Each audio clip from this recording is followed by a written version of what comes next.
السلام علیکم ویورز، میرا نام عطاء الرحمن اور آپ دیکھ رہے ہیں عطاء بخاری یوٹیوب چینل۔ قرآن کریم کی مسلسل ایکسپوزیشن کے سلسلہ میں آج ہم سورہ المائدہ کی آیت نمبر 97 کی ایکسپوزیشن کریں گے۔ اس آیت میں کعبہ، بیت اللہ، اس کا سٹیٹس، اس کا مقصد اور آگے پھر وہ جو اجتماع حج کے اوپر جو ہدیہ بھیجنا ہوتا ہے اس سے متعلق احکام آ رہے ہیں۔ بڑی اہم آیت ہے، تو اس کو آپ نے غور سے سننا ہے کہ یہ جو بیت اللہ ہے، بیت الحرام، اس کا مقصد کیا ہے، اس کا سٹیٹس کیا ہے، اور یہ جو ہدیہ ہے جس کا معنی انہوں نے قربانی کیا۔ ہدیہ کا معنی تحفہ ہوتا ہے، گفٹ۔ تو یہ کس لیے ہے اور کیوں ہے، اس کا مقصد کیا ہے، کن کے لیے ہے یہ ساری چیزیں۔ تو شروع کرتے ہیں اس آیت کو۔ الفاظ ہیں: جعل اللہ، اللہ نے بنایا ہے۔ کس کو بنایا ہے اور کیا بنایا ہے؟ اگلے الفاظ ہیں: الکعبۃ البیت الحرام، کعبہ کو جو کہ حرمت والا گھر ہے، یعنی ایسا گھر جو حرمت والا گھر ہے، وہاں پر کوئی ایسی چیز جو حرام ہے وہ وہاں پر نہیں کی جا سکتی۔ یہ جو حرمت والا گھر ہے جو تمام انسانیت کے لیے، صرف مسلمانوں کے لیے نہیں ہے، یہ دنیا میں جتنے بھی انسان بستے ہیں، جتنی بھی اقوام بستی ہیں، یہ سب کے لیے ہے۔ سورہ الحج ہے نا، اس کے اندر یا ایھا الناس، یا ایھا الناس کے الفاظ ہیں۔ سورہ الحج میں یا ایھا الناس کے الفاظ ہیں، یا ایھا المومنون، یا ایھا المسلمون کے الفاظ نہیں ہیں۔ تو یہ جو گھر ہے تمام انسانیت کا گھر ہے، تمام انسان اللہ کی مخلوق ہیں۔ تو یہ نہیں کہ یہ صرف مسلم کے لیے ہے، سب کے لیے، تمام انسانوں کے لیے، مین کائنڈ کے لیے۔ تو کعبہ کو جو کہ حرمت والا گھر ہے اسے اللہ نے بنایا، یعنی حرمت والا بنایا۔ اور بنانے کا مقصد کیا ہے؟ کیا یہ رہا ہے کہ قیام للناس، انسانوں کے لیے قیام کا باعث، یعنی عالمگیر سطح پر تمام انسانوں کے لیے ان کے قیام کا باعث بنایا ہے۔ ظاہر ہے اس میں تو پھر نظام آ گیا نا، تمام انسانوں کا جو نظام ہے، اس نظام کا یہ پھر مرکز بنا کعبہ، کہ تمام دنیا کے انسان اس جو کعبہ ہے، یہ جو گھر ہے، یہ جو مرکز ہے تمام انسانیت کے جمع ہونے کا، وہاں سے ڈائریکشن لیں۔ اور وہ نظام جو ہے وہ کتاب اللہ کی روح سے ہونا چاہیے، تبھی وہ تمام انسانوں کو ڈائریکشن دے گا۔ اگر وہاں پر کسی مسلک کی حکمرانی ہے تو اس میں تو پھر یہ ممکن نہیں ہے، کیونکہ مسلک تو پھر ہر جماعت کا علیحدہ علیحدہ ہوتا ہے۔ لیکن اگر ایبسولوٹلی بک آف اللہ کا قانون ہو تو پھر وہاں سے وہ ڈائریکشن ملے گی جو تمام انسانیت کے قیام کا باعث بنے گی، یہ چیز۔ اور اس کے بعد اگلے الفاظ ہیں: والشہر الحرام، اور حرمت والے ہر مہینہ کو بھی، یعنی اللہ نے حرمت والا بنایا ہے، حرمت والے ہر مہینہ کو بھی حرمت والا بنایا ہے۔ جیسا کہ یہ جو کعبہ ہے، بیت الحرام ہے، جیسے اس کو حرمت والا بنایا ہے، ویسے ہی حرمت والے ہر مہینہ کو بھی حرمت والا بنایا ہے کہ اس کے اندر جنگ نہیں کی جا سکتی۔ یہ اس کا معنی، حرمت والا مہینہ سے مراد یہ ہے کہ اس میں جنگ نہیں کی جا سکتی۔ صرف ایک صورت میں اجازت ہے کہ اگر دشمن ایگریشن کر کے آ جائے تو پھر اس کا دفاع بامر مجبوری کیا جائے گا، ادروائز نہیں، جنگ نہیں کی جا سکتی۔ شکار بھی نہیں کیا جا سکتا، وہاں پر انسانوں کو مارا بھی نہیں جا سکتا، اور جنگ بھی نہیں کی جا سکتی۔ اس قدر اس کی حرمت کا خیال رکھا گیا۔ اور اس کے بعد پھر آ جاتا ہے یہاں پر جو اجتماع حج ہوتا ہے، تو اب اس وقت تو وہاں پر کوئی ہوٹل یا ریسٹورنٹ تو نہیں تھے کہ دور دراز سے آئے ہوئے لوگوں کو وہاں پر کھانا ملے۔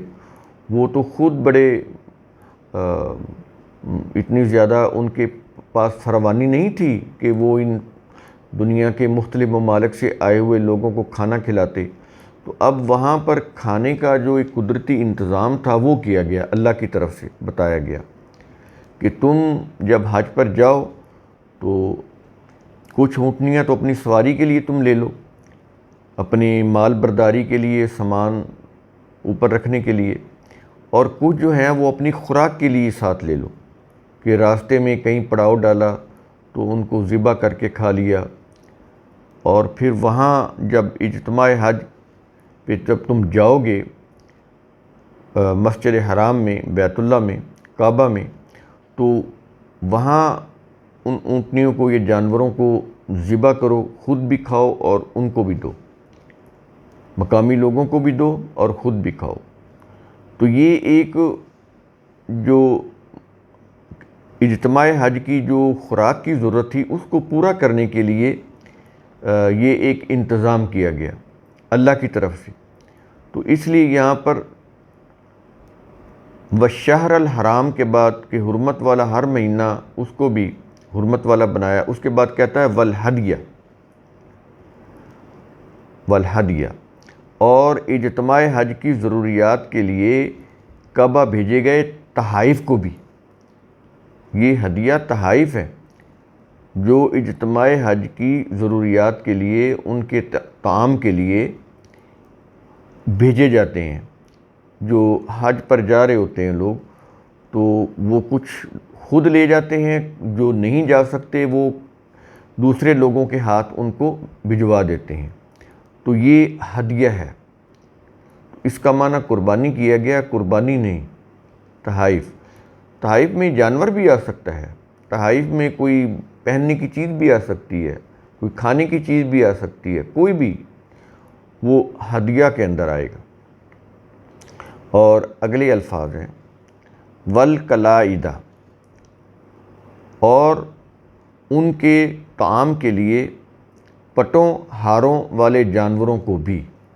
یہ جب حج کے اوپر جانوروں کو بھیجتے تھے تو آج بھی ہے یہ رواج کہ ان کے جانوروں کے گلوں میں ہار یا کوئی پٹے ڈال دیتے تھے۔ یہ جو چمڑا ہے اس کے ہار بنے ہوتے ہیں، پٹے بنے ہوتے ہیں، تو وہ پٹے پہنا دیتے تھے، تو وہ دور سے پہچانے جاتے تھے کہ یہ مخصوص جانور ہیں۔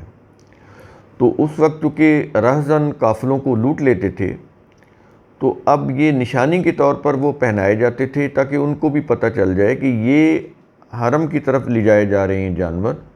وہاں کے جو اجتماع حج کے اوپر جانے والے لوگ ہیں ان کے طعام کے لیے، ان کی خوراک کی ضرورت کے لیے یہ استعمال ہوں گے۔ تو اس کے لیے نشانی کے طور پر، علامت کے طور پر ان کے گلوں میں چمڑے کے پٹے ڈال دیے جاتے تھے یا ان کے گلوں میں ہار ڈال دیے جاتے تھے۔ یہ قلائدہ رسیوں کو بھی بولتے ہیں، قلادہ رسی کو بھی بولتے ہیں، جو گلے میں، جانور کے گلے میں ڈالی جاتی ہے اور اس کو پھر پکڑ کر ہم چلتے ہیں۔ تو یہ وہ چیز ہے۔ تو کہہ رہا ہے کہ ان کے طعام کے لیے پٹوں ہاروں والے جانوروں کو بھی، یعنی جن جانوروں کو وہ پٹے یا ہار پہنائے گئے ہیں ان جانوروں کو کی بھی حرمت ہے کہ کوئی ان کی لوٹ کھسوٹ نہ کرے، کوئی راہزن ان کو لوٹے نہیں، ان کو چھین کر نہ لے جائے، یہ چیز کہی جا رہی۔ اور اگلے الفاظ ہیں، کیا یہ رہا ہے ذالک لتعلموا، یہ اس لیے ہے تاکہ تم جان لو۔ کیا چیز؟ کیا جان لو؟ کہہ رہا ہے کہ ان اللہ یعلم، کہ بلا شبہ اللہ جانتا ہے۔ کیا جانتا ہے؟ آگے اس کی تفصیل بتا رہا ہے، کہتا ہے ما فی السماواتی، جو کچھ آسمانوں میں ہے، وما فی الارض، اور جو کچھ زمین میں ہے۔ اب یہ آسمانوں اور زمین میں، یہ ساری کائنات اس کے اندر آ جاتی ہے، ہول یونیورس اس کے اندر آ جاتی ہے۔ تو جو کچھ آسمانوں میں ہے اور جو کچھ زمین میں ہے وہ سب کچھ جانتا ہے۔ اور اگلے الفاظ ہیں وَأَنَّ اللَّهَ، اور یہ کہ بلا شبہ اللہ کیا ہے، آیت کے آخر میں کہہ یہ رہا ہے بِكُلِّ شَيْءٍ عَلِيمٍ، ہر چیز کو جاننے والا ہے۔ پہلے کہا کہ جو کچھ آسمانوں میں ہے اور جو کچھ زمین میں ہے، اور اب یہ کہہ رہا ہے کہ ہر چیز کو جاننے والا ہے۔ اللہ کا جو علم ہے ہر چیز کے اوپر محیط ہے، انسانوں کی نیتوں کو بھی جاننے والا ہے، ان کے ارادوں اور سوچ کو بھی جاننے والا ہے، کائنات کے اندر جو ذرہ ذرہ موجود ہے ہر ذرے کا اس کو علم ہے کہ ہر چیز کی کیا خاصیت ہے، کیا افادیت ہے، کیا نقصان ہے، کیا فائدہ ہے، کوئی چیز کتنی ہے، کتنی مقدار میں ہے، اس کی غرض و غایت کیا ہے، اس کا مقصد کیا ہے، ہر چیز کو جاننے والا ہے۔ یہ سب چیزیں اس کے علم میں ہیں۔ تو آیت کے آخر میں ہم پھر یہ واضح کر دیں کہ ہدیہ کا معنی تحفہ یا تحائف ہوتا ہے۔ قلائد یہ ہوتے ہیں پٹے یا ہار جو کعبہ کی طرف بھیجے جانے والے جانوروں کی گردنوں میں پہنائے جاتے ہیں۔ تو یہ ساری وضاحت اس آیت کے اندر ہو گئی۔ تو قرآن کریم کا اصول ثم تفکروا، اس کی روح سے آپ خود بھی سوچا کریں، سمجھا کریں، غور و فکر کیا کریں۔ شکریہ۔